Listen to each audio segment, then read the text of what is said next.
let's do that again. Hell no. Okay, first of all, Roy Mustang likes the ladies. Right? Second of all, Ed is a kid. He's a kid. It's against the law. In this country. That's all I'm talking about is in this country, which I am a member of. Ed Mustang likes ladies. That's all I'm saying. So you might do it in another country. I cannot comment on the practices and or laws of other countries. I just say no. I say no. There was one time in like Orlando that somebody asked, so I write a fan fiction about, you know, some other, what? I'm having a brain fart. What's the character that has the white ears and the tail and the red robe? And Inuyasha! Inuyasha, like, she brought the something beads to the graveside of Mace Hughes. And if Pikachu came by, and then all of a sudden, Sailor Moon got punched in the nose. And I just looked at her and I was like, I have no earthly idea what you're talking about right now. Go sit back in your chair. Fan fiction's awesome because yay for writing. I'm all about the creative process, but that doesn't mean I don't know what you're talking about. But yay for fan fiction, I give you a thumbs up. Just straight fan fiction. It can come out, so just pull it. Don't bite. Yeah, just punch it. That's right. Put your hand around it. Make that microphone work for you. Don't you do it. Didn't something happen with the Jello chocolate pudding? Oh God!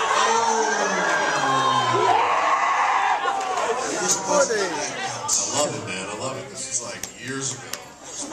It'll never die. Never die. The statue of limitations. So, who has heard the Jello pudding sex story? See, that's a lot of people, man. If you heard the story, why'd you raise your hand? Because I wanted to make sure that I knew it. Okay, so raise your hand if you like Jello pudding sex. Come on, raise your hand, you know. Alright, cool. So I do too, but it's not a normal thing that I buy at the grocery store, right? It's not like I go to get bread, eggs, milk, and Jello pudding snacks. It's not one of my staples. But so I went and, during one particular trip, grabbed some Jello pudding snacks because it just happened to be, you know, on an aisle, and I was like, oh, pudding snacks! I haven't had that since like 4th grade. So I grabbed some, and we were watching a movie, a buddy of mine, one night, and we had all the lights off except for the TV, and the kitchen is like in the doorway over here, and so I want a snack and a beverage in the middle of, you know, the movie. And so I reach in while I'm still watching the movie, and I like open the fridge door and grab a pudding snack, shut the door, and you know, the only light coming again from the TV was all that was there. So I peel the top of the pudding snack, and in the small amount of light that's there, you know, pudding snacks look weird, you know. They're not normal looking, they look like a big thing of mud or something. So I'm like, okay, it looks fine. So I grab the spoon, put the spoon in my mouth, and I can instantly tell that something is amiss. That it's a little rougher than usual. Dare I say crunchy? And I'm like, what the what? And I flip on the light, right? And the top of this chocolate Jello pudding snack is solid green. I have not eaten Jello pudding since I first heard that. Oh, I mean, I made sounds that would make Vic Mignogna jealous. Just freaked out, threw it in the sink, like scraping my tongue out. My friend comes running in and he's like, what? Oh, dude! Like, that was in my mouth! You'll be alright, man. It's just mold, you know? They used to make medicine and stuff. I'm like, set the sink on fire, some kind of virus contagion or something. And we ended up the rest of the night like slowly peeling one pudding snack at a time, you know, to see if the rest of them were like that. It was just that one. I don't eat pudding snacks. Yeah, that was it. Don't eat pudding snacks if there is a chia pet.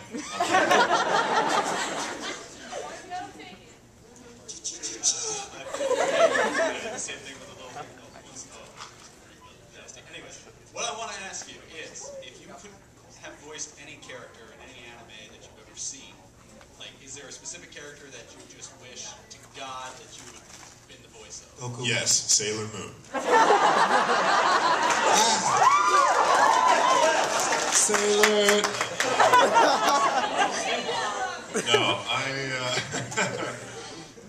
don't know. I mean, if does Voltron count as anime? Do we count that? I love Voltron. I would love to be a, you know. Which tiger? I just want to be the robotic lion. I don't even want to be a person. I just want to go. No, I don't know.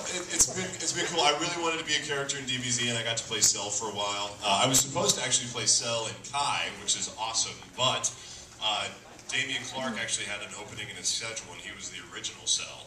And so when he called Savage to see if they were doing it, it's obviously his part, so they went back to letting him play, which I'm a huge fan of.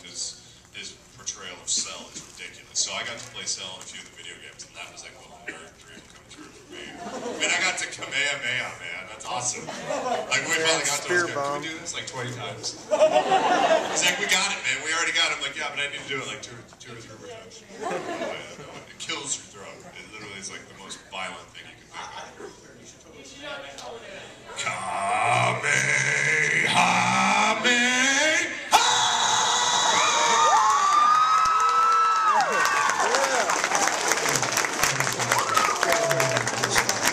Oh, it's so good. Oh, it's so good.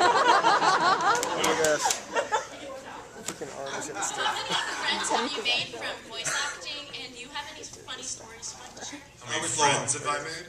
Friends. Friends. How many allies do I have in my war against the Decepticons? Friends. Well, you know, the voice actor community is a very cool community to be a part of anyway. So pretty much everybody that we meet and or work with, you're friends with, unless they're just absolute tools. Easy. Yeah, I mean, and plus, you know, as an artist, which we all are, we're all creative people. You know, you appreciate the work that they're doing. So, you know, even if they have a strange personality, they can be shy. I mean, actually, there are some actors who are incredibly talented, who play 10 different characters, and none of them sound the same. And then when you get them in a social situation, they're just quiet people. Like, they're not crack addicts like I am. They're just normal folks, and that's really cool because you can see that they have a great creative process, a very active imagination, and that's awesome. So, lots of friends. The second part of your question was? Do you have any funny stories you'd like to share about them? Funny stories. Well, you know, anime is one thing because we record, you know, one person at a time, so we don't actually get to see each other while we're recording, which kind of sucks, but so we really only see each other at conventions. Original animation, however, you get to do all at the same time. So shows like, you know, Simpsons and Family Guy and those things, those are original, so you record the voices first, and then animators animate to what you've recorded. And normally you get to all be in the same room, and I call that the insane asylum, because it's a bunch of adults being really strange. Because normally in a show like that, you'll have 5 or 6 people, sometimes 8 or 9, and they're all doing, if not one voice, 2 or 3 voices a person. So like when we were doing the Marvel Superhero Squad, I was playing the Hulk, I was playing the Human Torch, I was playing Scourge, and so is the rest of the 7 people in the room. And it's 9 o'clock in the morning on a Tuesday, and there are a bunch of crazy voices coming out of all these random people in a room, and that's normal, right? When we were doing this show, they'll bring in celebrity guest stars every once in a while, and one morning we're sitting there, we've got coffee, we're looking over the script, and Luke Skywalker walks in. And I was like, oh my God! He goes, excuse me? I'm like, oh my goodness. What's up, Luke Skywalker? He's like, my name is Mark Campbell. I was like, I know your name. But you will be Luke Skywalker for the rest of today. He's like, no, I would like you to call me Mark. I'm like, no, Mark it is. Mark.